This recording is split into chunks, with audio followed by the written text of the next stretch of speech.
Definimos la identidad como el núcleo de las culturas, es decir, el resultado de un proceso de intercambio cultural en un espacio y tiempo determinado. Si queremos descomponer la identidad latinoamericana, debemos tener en cuenta las transformaciones que sufrió este continente a lo largo de la historia.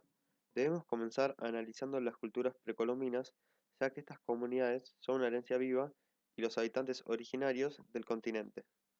La conquista española y portuguesa, junto con otras potencias coloniales, marcaron una etapa de formación identitaria.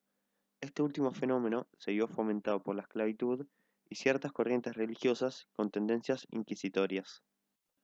Por este motivo, consideramos que no es posible definir a la identidad latinoamericana de una forma unitaria, sino como un entrecruzamiento entre diversas culturas que se fusionaron y formaron una nueva sociedad cuya adaptación a la modernidad le permitió perdurar en el tiempo.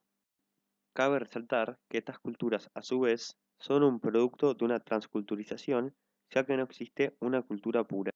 Desde el momento en que estas culturas se anexan, no se pueden volver a separar, pero sí podemos diferenciar ciertas características de cada una de ellas. Cuando hablamos de transculturización, nos referimos a un contacto entre grupos socioculturales distintos que pueden enmarcarse en diferentes variantes. Por un lado, la aculturización ocurre cuando un determinado grupo dominante se impone a otro más débil que pierde su identidad.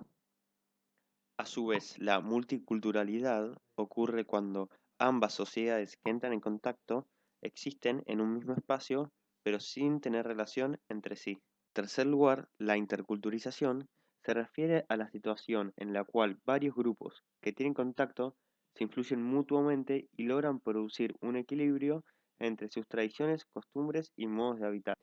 Un claro ejemplo de esto es la comunidad garifuna en Centroamérica, en donde se produjo una reestructuración del espacio urbano a causa de una integración entre los amerindios caribes y los yorubas africanos, dando origen a la conformación actual.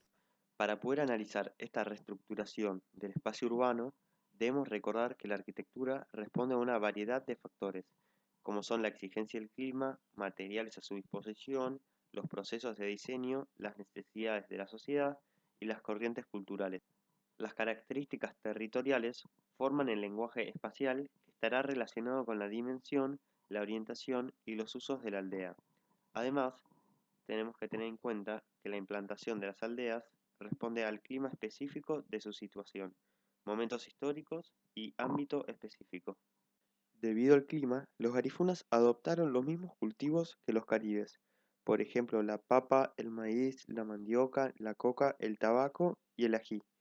Por otro lado, los garífunas adoptaron de los yorubas los cocoteros, que se implantaron como una barrera natural contra los vientos huracanados. Las viviendas de los garifunas tienen una planta rectangular, techos a dos aguas y están construidos con un entretejido de cañas y palos al igual que las viviendas de los caribes. La disponibilidad de los recursos naturales y materiales es un factor fundamental para la elaboración de las viviendas de la arquitectura vernácula. Esta se basa en conocimientos empíricos que se transmiten de generación en generación y están relacionados con lo autóctono y lo espontáneo de cada cultura. En cuanto a la organización social garifuna, las mujeres cumplen un rol familiar, quedándose en las casas, mientras que los hombres se ocupan de la pesca y la ganadería. En la política garifuna, el poder está concentrado en un jefe y en un consejo de ancianos, al igual que en la cultura yoruba. La arquitectura ofrece una respuesta a las exigencias de las comunidades, ya que éstas representan estructuras sociales, métodos productivos y rituales. Cuando se producen hibridaciones, se duplican estos factores y se seleccionan los que mejor respondan a los nuevos modos de vida y comportamientos. La composición de la sociedad garifuna también se ve reflejada en la composición espacial. Con respecto a las aldeas, estas adoptan la configuración de los yorubas, en donde las distintas viviendas se disponen en torno a un espacio central circular, donde las mujeres realizan sus labores diarios, mientras que los hombres trabajan en la periferia. En las aldeas de la comunidad se observan edificios de mayor escala que funcionan como puntos de reunión y casas de gobierno. Se puede ver cómo, a diferencia de las civilizaciones modernas, La división en los asentamientos es de tipo social y no económico. Las plantas rectangulares de los garifunas fueron una herencia de los caribes.